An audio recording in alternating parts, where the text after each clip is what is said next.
Hey everyone, welcome to Tac Gaming. My name is Tom and this is Animal Crossing New Horizons. You probably clicked on this video because you were interested in optimizing your rock placement on your island.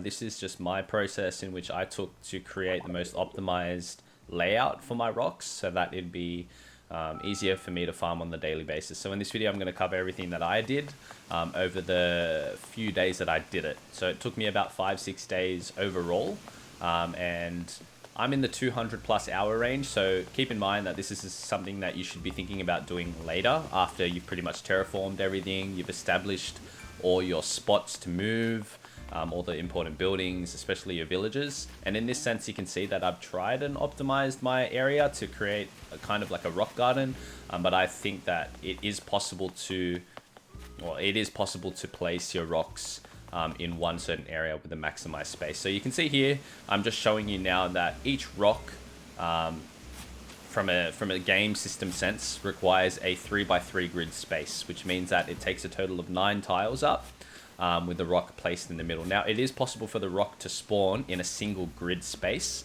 even if there are tiles around it, just like you can see in that bottom right hand corner. So you need to make sure that you take the process that I've done, and I've used items and paving or terraforming tiles or paths to block up as much spots as possible on the map. Now, take it with a grain of salt. This took me a while to do over the process of me playing since launch.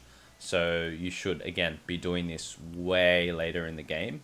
But yeah, it's a good thing to do because it frees up a lot of space. And if you've got that annoying rock, which I know a lot of you would have, just like I did, I kind of got annoyed at my rock placement, so I figured why not, I might as well move it. So you can see here that I've got all these big and a mix of big and small items, and I'm placing them in areas where there is still grass or in areas where there are opportunities for rocks to spawn.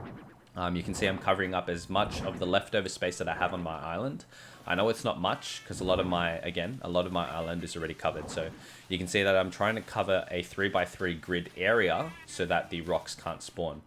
This will allow me to break the rocks, okay, in the current spawn location in my garden, and hopefully over the next few days the rocks will naturally spawn in the area that I have provided for them next to my house. So there are a few things that you need to consider when doing this for yourself.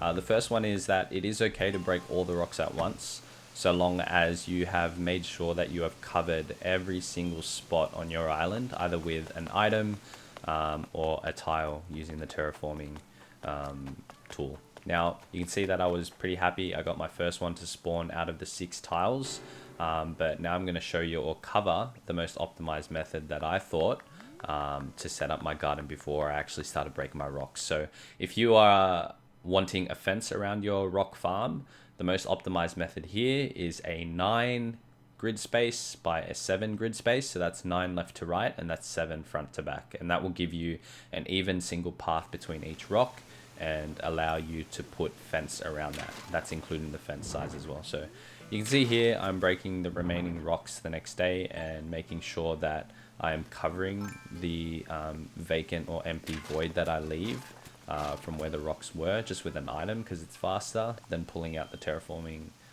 app. And it's just important to know that you have to ensure that you cover every single space. Even the spaces that you don't think they would, I'd suggest you just put a path down just in case, because you can always pull that path up anyway.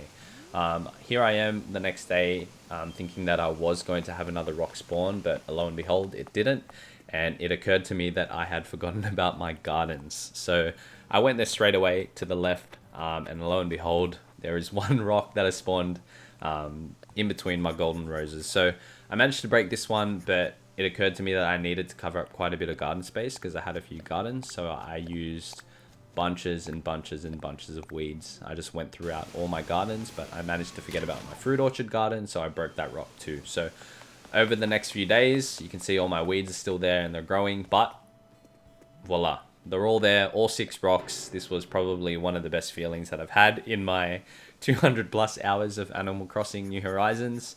And there you have it. If you had any questions regarding this process, let me know in the comment section down below. If I did help you out, please help me out too by liking this. It goes a long way to help me create more content for Animal Crossing New Horizons.